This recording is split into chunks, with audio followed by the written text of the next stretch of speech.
commercial where the little old lady stood up and goes, "Where's the beef?" I do. Today we're going to talk about where's the church and what is the church and what does the church look like in this coming day. And as we get ready to talk about that, it's a question that we get asked all the time. We invite friends to church, invite them to church, forgetting that we are the church. We invite them to church and we hope that someone's going to stand up and connect with them and bring them into the kingdom or something like that.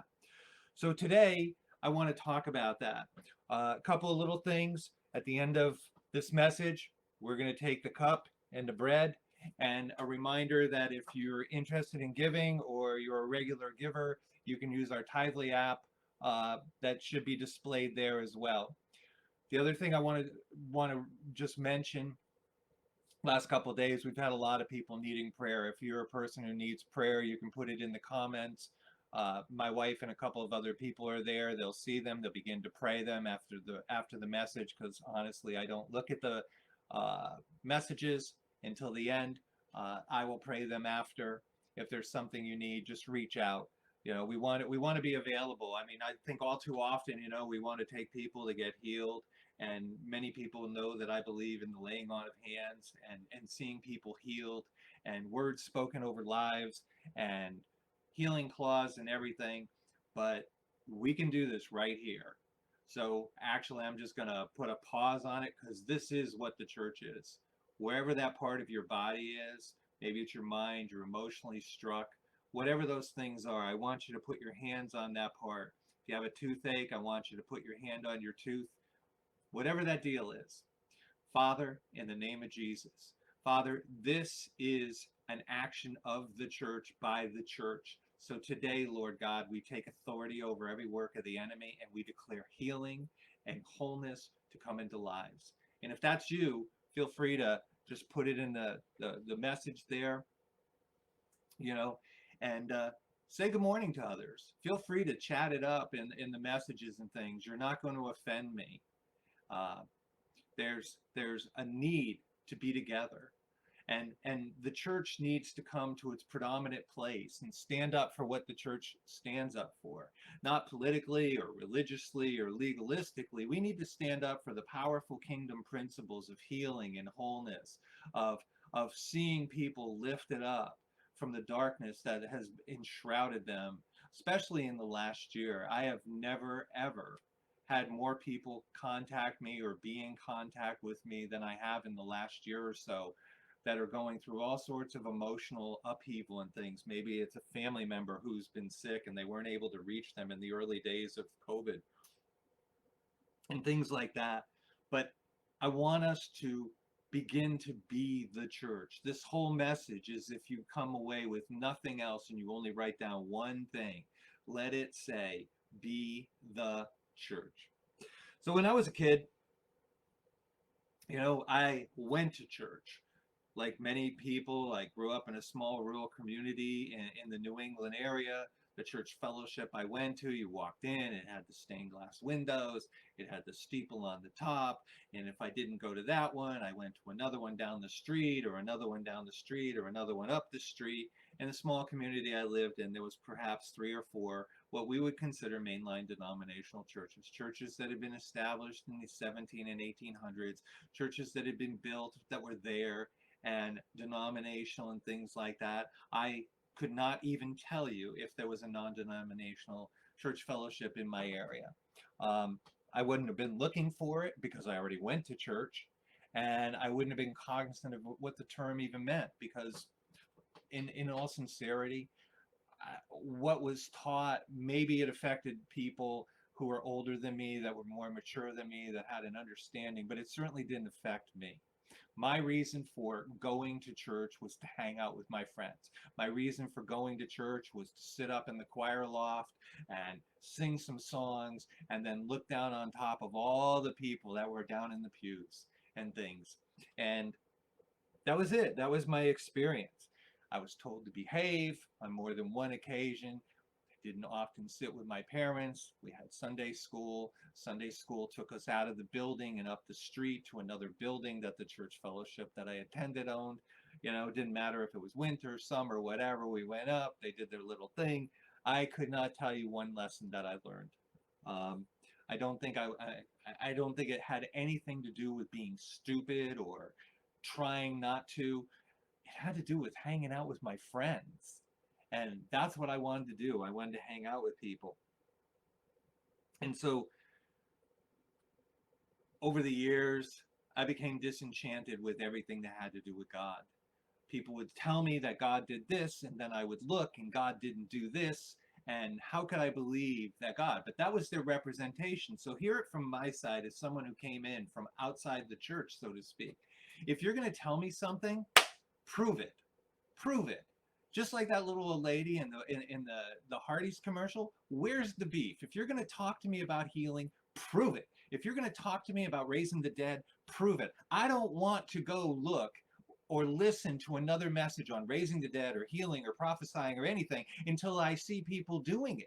I don't want to buy the t-shirt that said, hey, went to the school of da da da da da, and then, and that's it. Bought a book, bought two books, bought a tape. They don't have tapes anymore. Bought whatever it is, came back with a big stack of things, put it on my thing and said, look, see, I went to church. No, no, no, that's not where I live.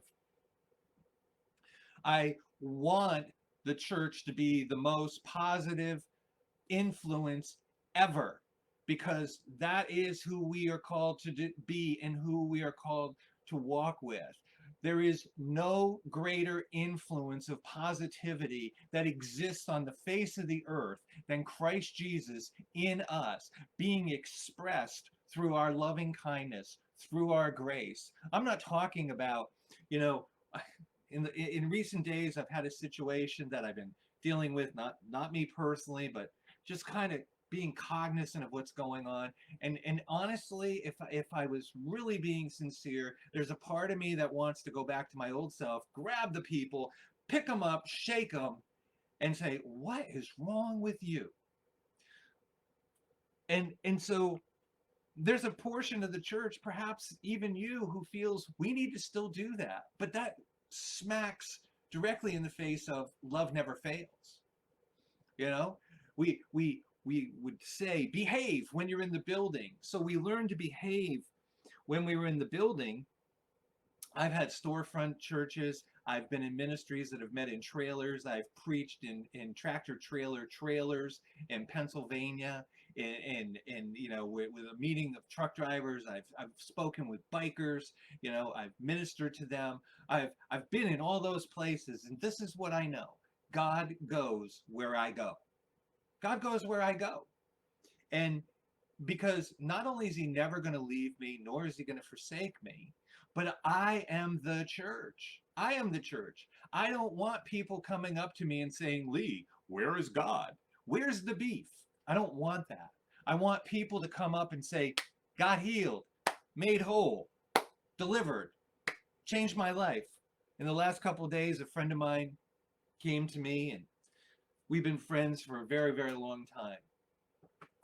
And when I first met him, one of his children was headed down the wrong path, and headed down the wrong path, ended up in jail, addicted to drugs, made all the bad decisions that could ever be made that were locked in his addiction, and all those things. And then yesterday I heard that he gave his life over to the care and the love of the Father.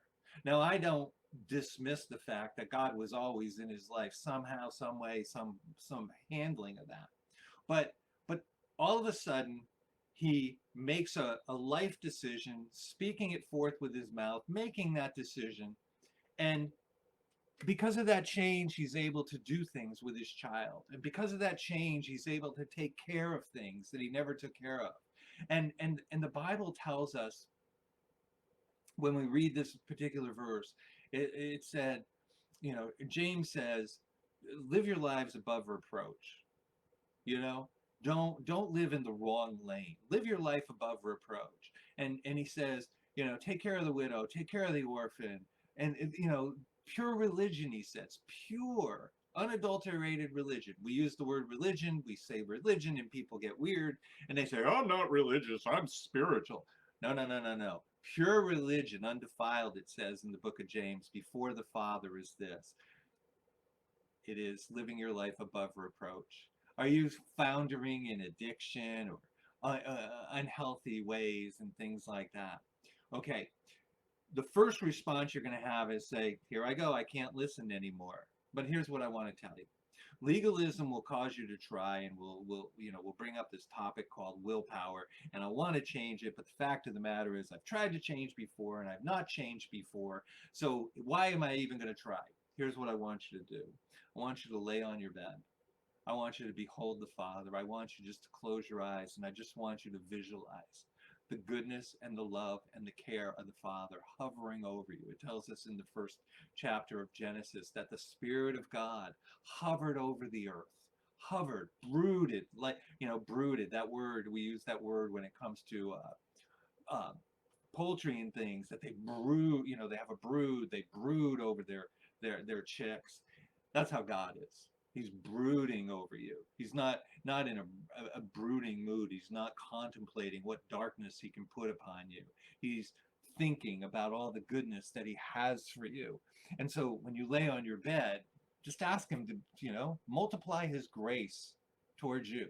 Not that you'll get away with more, because that's not what liberty is about. Liberty is loving people so much that you live out of a life of freedom and you take care of them, not because you have to, but because you want to. Not because you have to, but because you love them. And so, you know, the reality of the church matters. And it matters because if we only go to church, if we only go to church, then we're just satisfying a need to be somewhere on a certain day. I'm not dismissing the idea that in the book of Hebrews it says, forsake not the gathering of the brethren, forsake not the gathering. Don't forget to get together and be the church. Don't forget to get together, to come, to get together and take the cup and partake in the bread. Don't forget to eat a meal together. Don't forget to lay hands upon people. Just yesterday, a friend of mine was going through a tough time, and I'm just like, hey, dude, I'm praying for you right here, right now. I believe God wants to heal you. I believe God's purpose is always to heal his people. And I believe we need to begin to believe that. We need to lay hands upon the sick that they might recover. We need to lay hands upon the sick that the world would see this is where God lives. This is where God lives. And people want to know this. People are getting COVID again, and we have this, we have all this stuff going on, and it's not about the politics, and it's not about the medical world. It's about, this is our moment. This is our time. Just like in the movie The Goonies, if you've never seen it, it's a great movie. Yeah, my wife will tell you, I have probably watched it 100 times. There's this scene, they're walking through, they're looking for the treasure, they're going through, and there's an opportunity to be pulled out, of it, to go back to normal. Does that sound familiar? I want a side note here. Later on this weekend, or either today or tomorrow, maybe tomorrow, because I have things to do today, I'm going to talk about why going back to normal isn't responsible, why it's not healthy, and why it actually might be the problem that we're not trying to get into. With that said, in the Goonies, they're going down this path. There's a whole bunch of young kids, and they're going down, and there's an opportunity to pull the plug and bail out. And one young man stands up, and basically this is what he said. This is our time. There may never be another time. This is our opportunity to change how things are. And that's how I see it. My life is like one of the Goonies. It's to say, I have other options that can take me out, that can pull me aside, that can distract me, that can do all those things, or I can do the thing that's most exciting and seek out the treasure. It says it is found in the wisdom of a king to seek out and look for treasure. You and I are called to be kings and priests. It tells us that in the book of Hebrews. And people say, well, I don't know if I believe that. That is, if you believe there's a kingdom reality, then you have to believe there's a king or kings. And if you believe that we're to minister in goodness and grace, then you have to believe that we're being called to be priests, being mediators of his goodness, to bring people into reconciliation one with another, as well as one with the Father. And so, why am I saying this today? Well, many people know in Abundant Grace Fellowship that I've been giving consideration to a more permanent space, something that allows us to gather and things. And I don't mind telling you, there's three answers that I've come up with. We do nothing and we continue on the way we have. We receive a check for or an offering for $4,000, and I immediately go down and sign an opportunity, a lease for a year, and we begin meeting again. And the third option is if the Lord tells me to move, well, even without that $4,000, I am going to say, well, there's other opportunities, just like the Goonies, and then I'm going to remember. I'm hearing from the Lord. This is my time. This is my opportunity. This is the way we're going to go. And that's the method and the honoring of faith. That's where faith begins to kick in. And I haven't heard that yet. And if I do, my fellowship and my board will be the first to hear it. But I haven't heard that yet.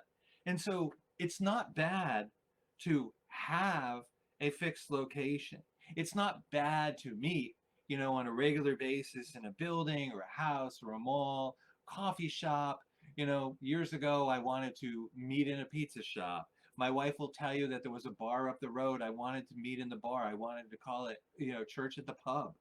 Um, and so there's lots of things that come into this, but what I don't want to do is get a building so that people can tell me, hey, we're back to church, or we're going to church, or we're doing this, or we're doing that.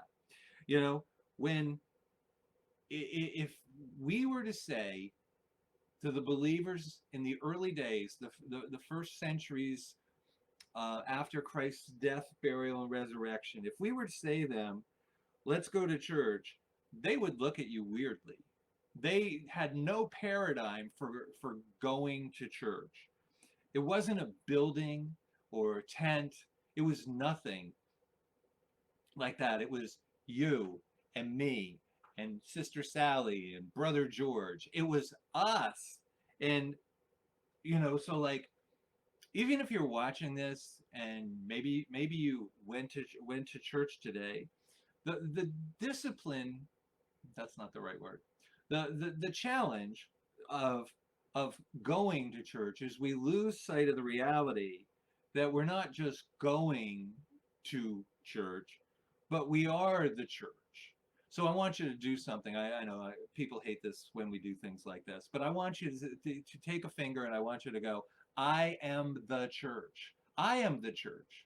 You're the church. I'm the church. We are the church. And it shouldn't matter where we meet or where we gather. What should matter is that we do gather. You know, and when we embrace a building as a place to gather, let me be very if I say transparent, then that means that I can tell you what I want you to see. But let me just be very sincere when I say this. I would love another building. I would love a place to gather. If I was to walk you into my house and people who have been here, I have two file cabinets and they have all our work from the church, if you will. And each Sunday morning, I have to set up. I have to set up a table, and I have to set up a chair, and I have to set up lights on the other side, and I have to set up a camera. And the camera goes on top of an old diaper box. Not an old diaper box with diapers in it, but it's like a box that diapers came packaged in. And I have my computer, and I have to look down, and I have to look and make sure that we're online, and make sure that our broadcast is getting out there, and doing all the things that I've committed to. And I still haven't overcome my challenge of dealing with technology when it doesn't go right. Doesn't go right. But I've been watching this lady who makes me feel really good about myself because I watch her be technologically challenged. And after all these years, now it doesn't bother her. So I guess I want to come to that place. But I also understand that you have an expectation that when you turn us on, that you want to participate, that you want to know where's the beef, that you want to hear about things that are relevant. You don't want to hear about things that are negative. You want to know, why does this matter? This matters because you and I have neighbors sitting next door to us who may be going through terrible times, who may, just yesterday, one of my friends ended up in the hospital, because with breathing problems. It's not COVID, but he's in the hospital and he needs healing. He's suffering breathing. Just try and hold your breath. Do it like you did when you were a kid. Hold your breath till you pass out. No, don't do that. Hold your breath. And it begins to get uncomfortable. Many, many years ago, I found myself swimming under a dock, and I'm a really good swimmer.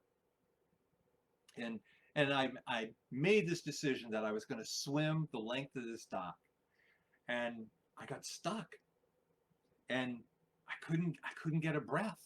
And if I opened my mouth, water would flow in, and this sense of panic wanted to overtake me. And and all these thoughts immediately began to get hold of me, like, what if I don't get out from underneath here? Will anybody know that I'm missing? Will anybody come looking for me? Will I float to the bottom? Just like, or not float, but will I sink to the bottom? All these things began to overtake me. And so I have this friend who's looking for a breath. Just was reading about another person, been hit in the larynx, in the trachea, and crushed it, and they had to do a tracheotomy. Breath. We talk about the refreshing that comes from God. We talk about a breath of fresh air.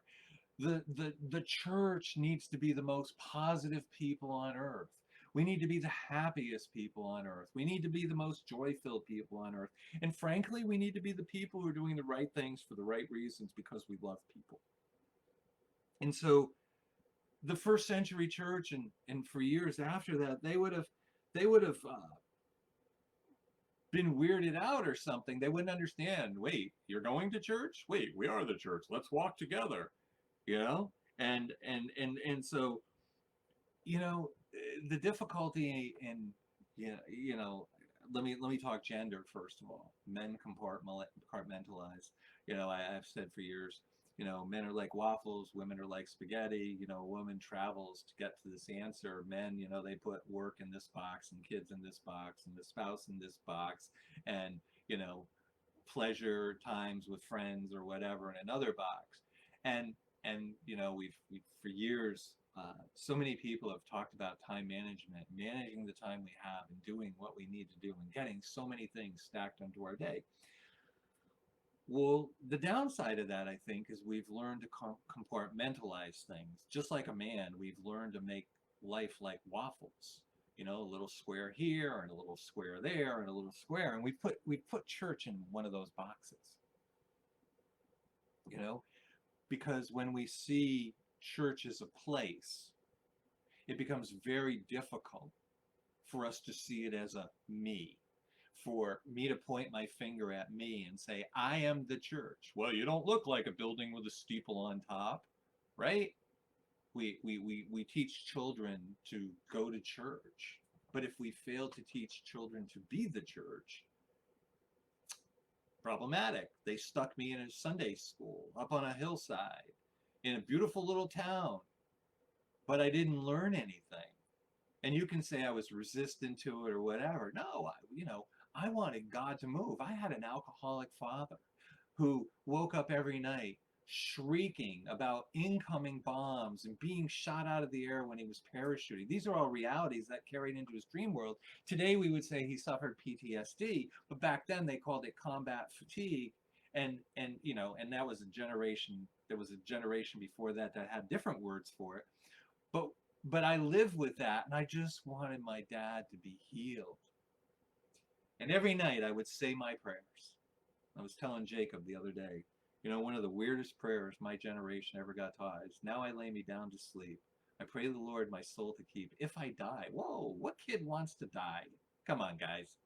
So, that's just goofiness. But I learned the Lord's Prayer. Our Father, who art in heaven, hallowed be thy name. Thy kingdom come, thy will be done, on earth as it is here on earth as it is in heaven. And it goes on. And I wanted my dad to be healed. I wanted my mom to be okay. I wanted my brother Larry to be okay. He suffered a lot of illness when he was a child. And there were so many things that I wanted God to move on. And honestly, my grandmother taught me how to pray. And she died when I was like a child, very young child. And many years later, I'm going to weird you out. She showed up to me when I was 13. She'd been dead since I was like 3 or 4. And she showed up in my room when I was going through terrible times, found myself becoming an addict. I found myself not knowing what I wanted in life. I found myself dealing with all the things teenagers deal with and not being able to deal with it. And I desperately would have given anything for the church to show up in my life, to have people appear who cared about me. I had neighbors, they went to the Catholic Church. They went to Mass, and they went to other Masses. I had friends that, a lot of friends who went to the Catholic Church, and I had a lot of friends who went to the Episcopal Church, and I had a few friends that went to the Congregational Church where our family went, and I even had one friend who went to the Lutheran Church, and I had no paradigm for that. But everybody was going to church, and no one was, please hear my heart, I'm not angry or bitter or any of that. But it's why I'm so passionate about it. I wanted, back then I wanted to say, where's the beef?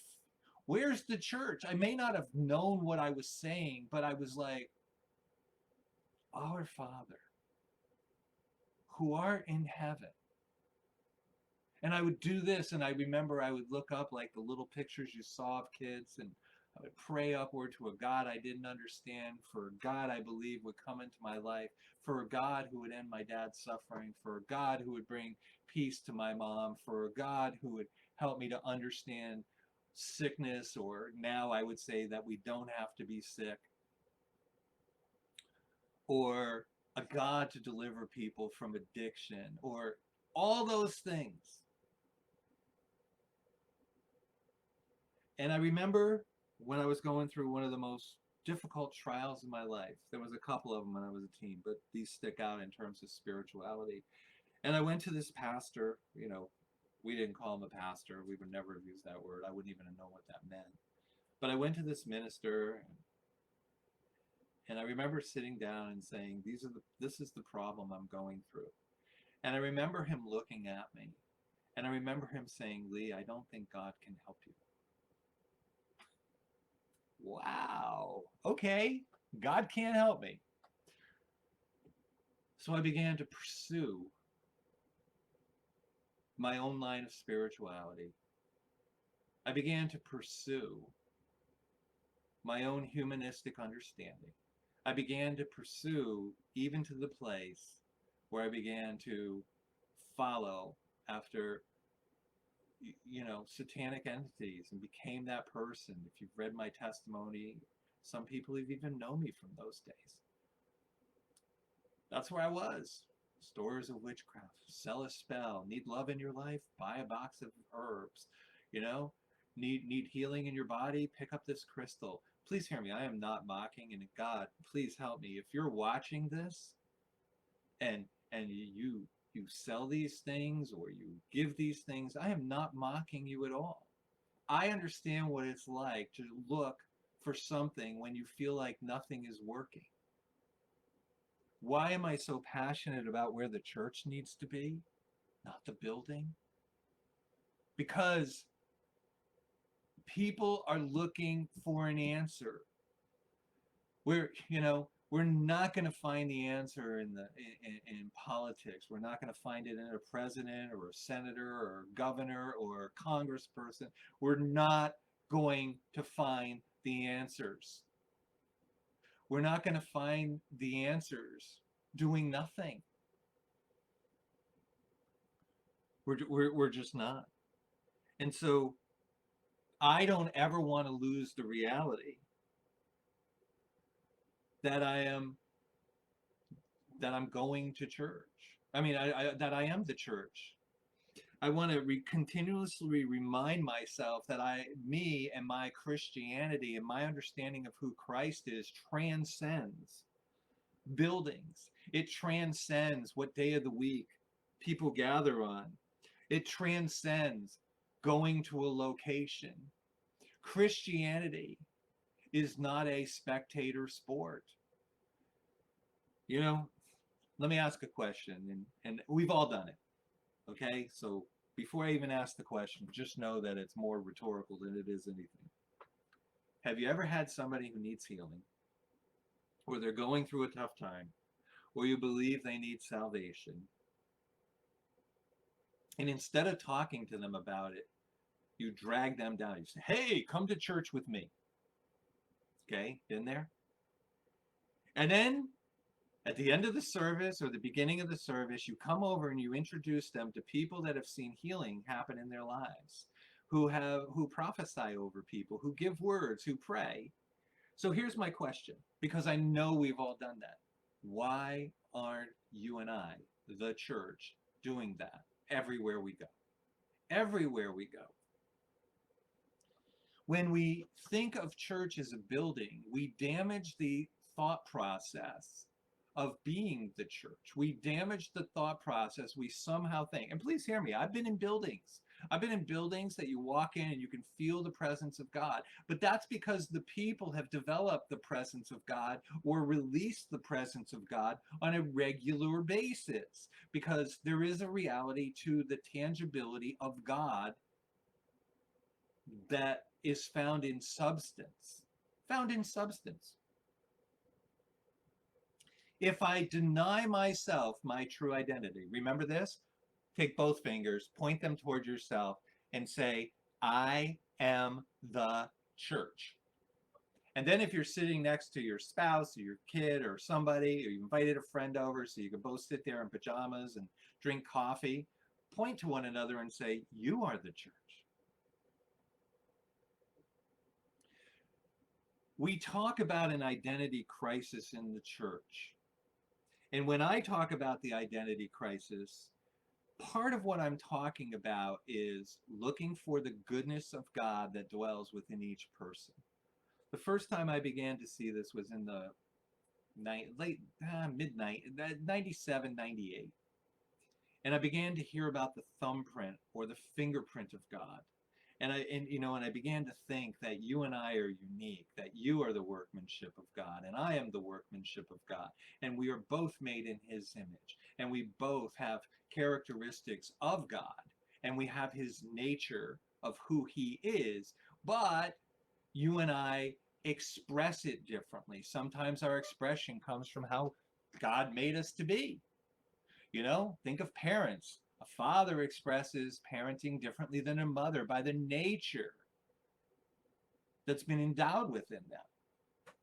And it's the same way in the kingdom. In the book of Ephesians, chapter 4, verse 11, it says that God gave apostles, prophets, evangelists, and pastors, and teachers.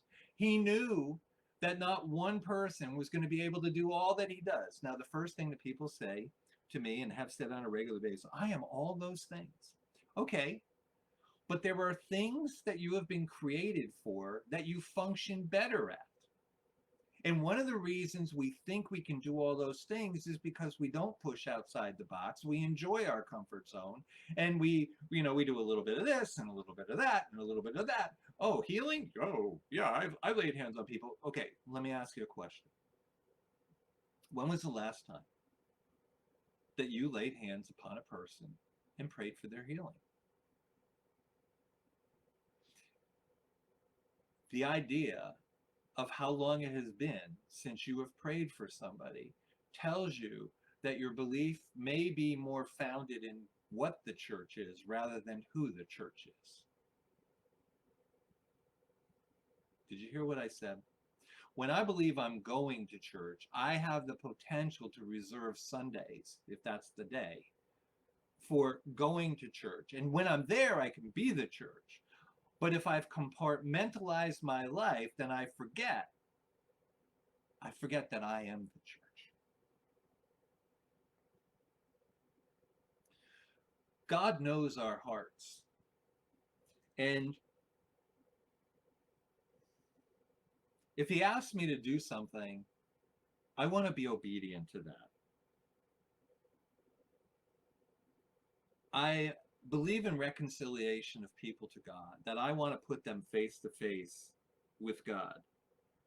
And I want people who listen to God to do the same in my life. I've been ministering at Abundant Grace for 3+ years. In all sincerity, I can count on one hand where I've been going through something. That's probably not true. I'll put 2 hands up. Where I've had something and someone has come up to me and said, Lee, can I lay hands upon you and pray? I'm not a superstar. I don't want to be a superstar. I want to be part of the body. The fact that I operate prophetically or lead a church should make no difference. Should make no difference. I don't always want to be the one to pour the wine and put out the bread. I don't always want to be the one to say, giving is a kingdom principle. When we give, we change lives. When you and I give, we change lives. We have fallen into this place of complacency in some respects in the church at large, that we don't really have to do anything.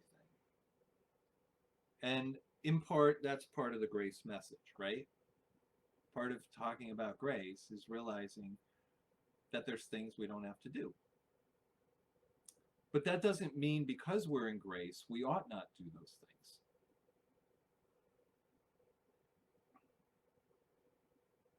When you begin to stand in front of your mirror and tell yourself you love yourself and give yourself a high five, and you begin to look in the mirror and say, I am the church, you will begin to set the standard for how you're going to act in your walk, your daily life.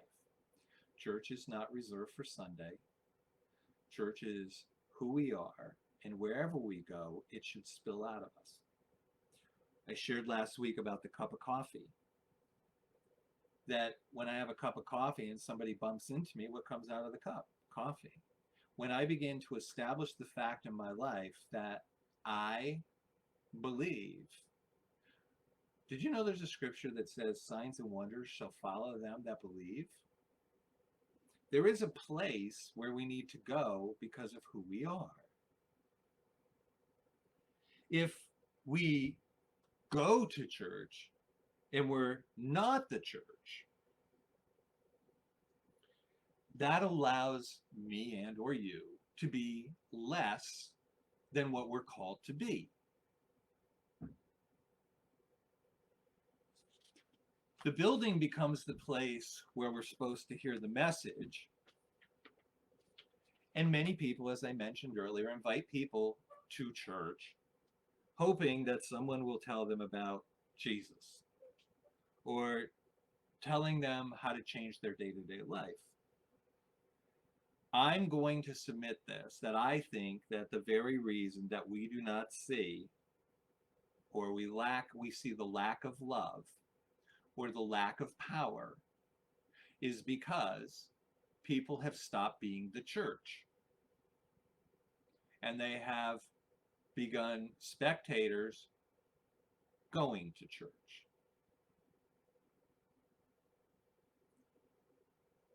The church, when we see it as a building, becomes isolated in our thinking, and it becomes very easy to say, Sundays, 10 o'clock to 12, I'm at church. And then I go to Applebee's. As I told my kids many years ago, not necessarily in the right spirit, they would tell me, okay, if you have children or even grandchildren who are dating, yeah. So they would come to me, and my kids would always tell me that their friends were Christians. And back then, I would say to them, where's the beef? Show me the proof. I'm going to talk to them, I would say. My kids would go, that's it, the sign of the cross. Let's have a conversation. Kidding. Just because you go to McDonald's doesn't make you a hamburger. And just because you go to church doesn't make you a believer. But when you begin to see your identity as the church, all good things become attracted to you and begin to move in you. So my concern is that we isolate the church as a place to go. And even now with video and all the things we have, I can share the greatest message. But that's not my goal. My goal is to tell you, Houston, we have a problem. The problem is, I have friends, and just like you, I have friends who believe the government or the United States going to hell in a handbasket. The answer is more guns. Or the answer is give away more money. Or the answer is don't give away money. Or the answer is vote this way. Or the answer is vote that way. And all of a sudden, we got this long list of should haves, or have tos, or ought tos, or need tos. And as I tell people when they tell me I should do something, don't should on me. You know what? I have liberty. My goal as a believer, as who I am, as a representative, not just of the church, but be the church, is to take my liberty and see how far I can go with it in faith, not causing others to stumble, not taking advantage of people, not manipulating people, not striving, not doing any of that. Houston, we have a problem. Church, we have a problem. Politicians are not our answer. They're not our answer. Now, if you want to know what I think is the answer with regard to politics, it would be term limits. But I live for eternity, and so do you. So politics aren't the answer. Social media is a problem. Social media is the answer. We have people yelling at people. We have friends losing friendships and dividing up over. I think Paul or James or Peter in the Bible would say, these things should not be. I have friends who are going through divorces. I have friends who have weathered abuse and adultery and suffering from addiction and all those things. I have friends who, I've had this friend who, if you ask me, wow, let's see, 10 years ago, this guy was a rising star. And then about 6 or 7 years ago, he went off his rocker and he stole millions of dollars. And I'm like, and by the way, he's been in jail for years. I, like you, have people in jail. I, like you, who have people who are sick, ailing, diseased, failing, frail. I, like you, have people that all they want to do is, talk about their politics or talk about their this or talk about that. God is not interested in our opinions. And I know that's hard to hear sometimes, but he's not interested in our opinions. He loves us, and like a loving father, he'll sit there and he'll talk to us. But at some point, he may decide to speak to you and say, that's not how I do things. And so, where's the beef? Where's the church? The church should not be looking to engage in politics. I'm not saying don't support a candidate. I'm not saying don't vote. Please hear me. I'm not saying that. But if you think that's the answer, then you think church on Sundays is the answer, and that's not your answer either. Because church on Sundays, as a spectator, without making it a reality and seeing who you are, remember this, point your finger at yourself, say, I am the church.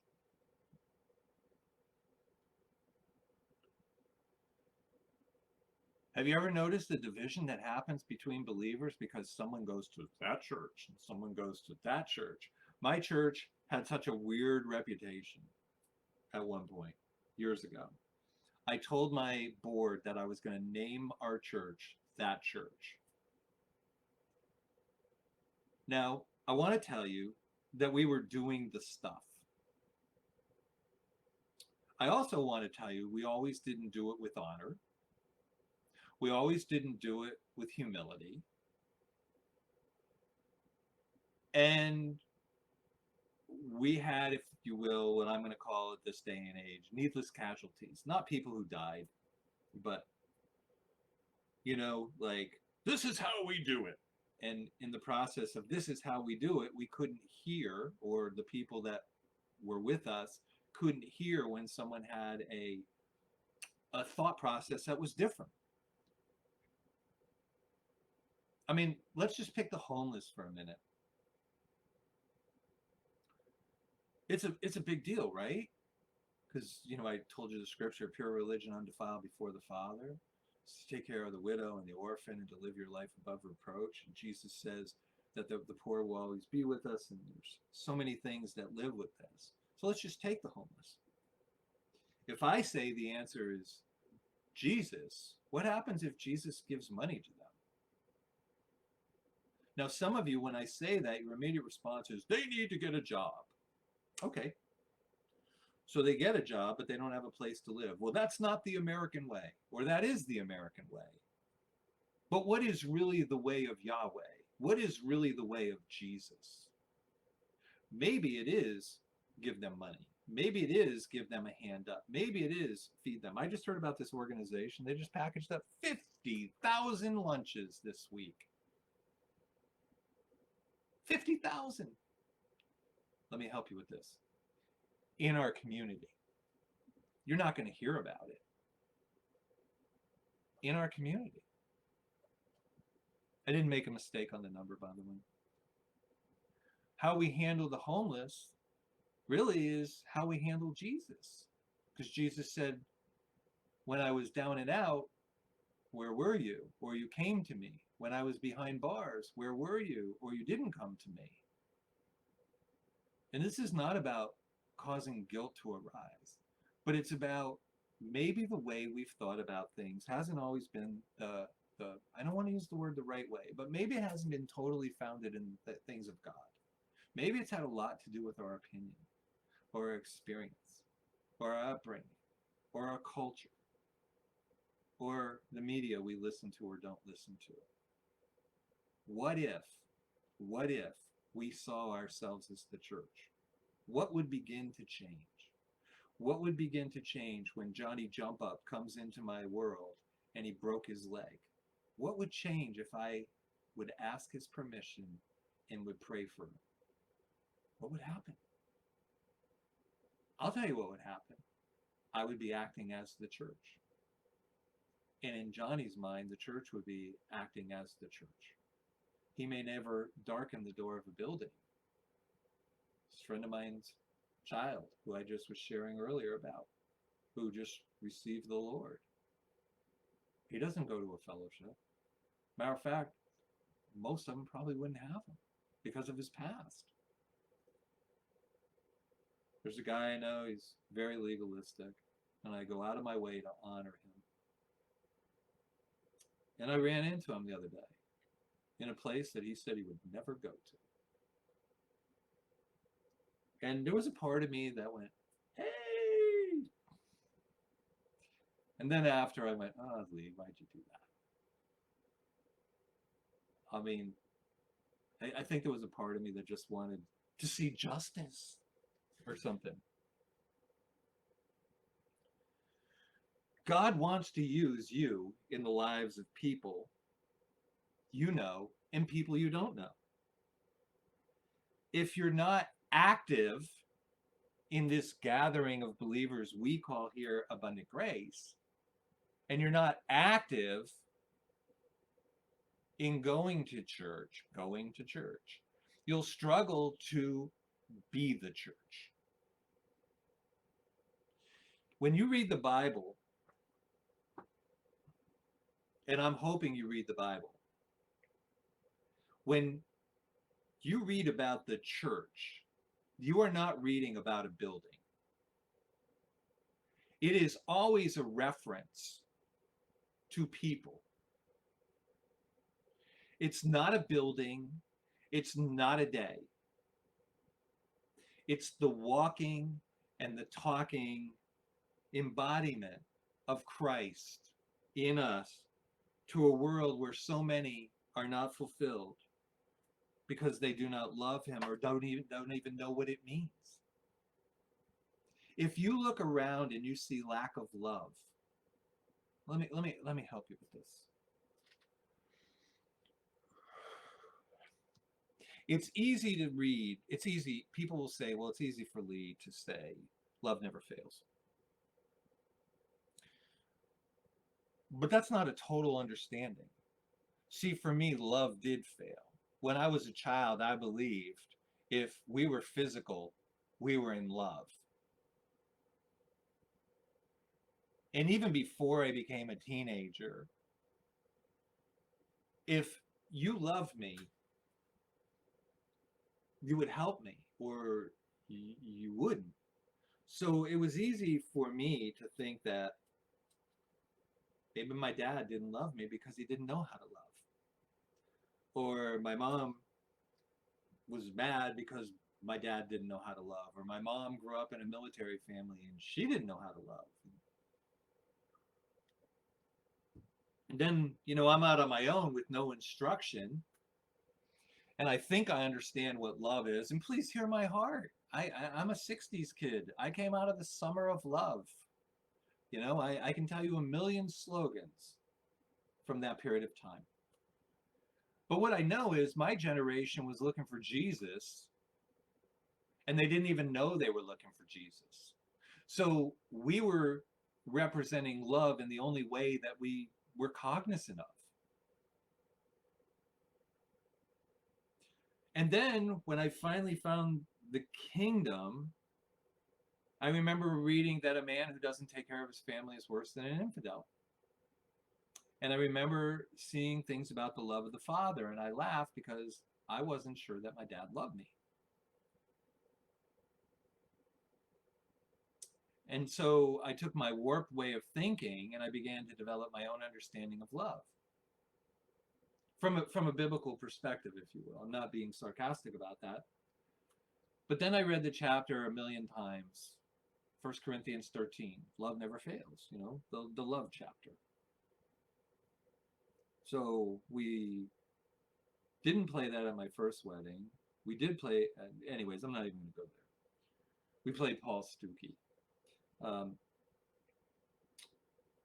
And love was this really weird thing. And then I thought love was a service and love is an action. And I believe love is an action. But love is an action without emotional attachment. Well, that's an act of love. It's not love. Because I think that love affects us spiritually, physically, emotionally.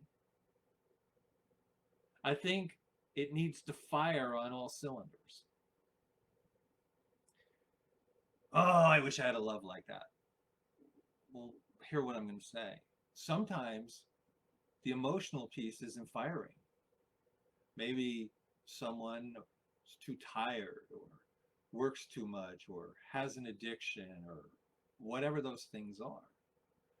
Because isn't addiction in some respects really just trying to figure out how to love yourself? I understand it becomes physical at some point.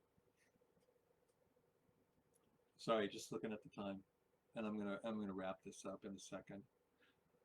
So I said this was going to be a two-part message, but I guess it's going to be more than that. The church needs to love, but the church can't love if we think the building is the church. If we think the building is the church, then please tell me how sheetrock and wood and plaster is going to love me. So when the Bible talks about the church, it's not talking about a building. I mean, it's great when you have a building, Last Supper, being in a synagogue, all those things. By the way, the light flickered because the air conditioner's going on. And the church is you and me. So can we do this one thing? Can we really do this? Because I don't think some of you did it. Can you actually really just close your eyes for a second and hear what I'm going to say? You are the church. You are the people. You're not a building. You're the reality of God. You are his love child. Okay. You're his love child. The bread, the cup. We're going to talk about love. Jesus loved his people so much that on the night that he was betrayed, he took the bread and he distributed it to his disciples. And he said, "This is my body." As often as you do this in remembrance of me. And in like fashion, he took the cup and he said, this is my blood. I lay down my life out of love. Not to pay a price, not to pay penance, not to be penal substitution, but out of love, I'm laying down my life. That you are going to have eternal life. And just like me, you're going to be crucified with me. You're going to be buried. You're going to be put in a tomb. And then you are going to rise, and you're going to be seated in heavenly places, high above principality, power, and rule of the air. Love never fails, and love overcomes principality, power, and ruler of the air. We drink to a new covenant.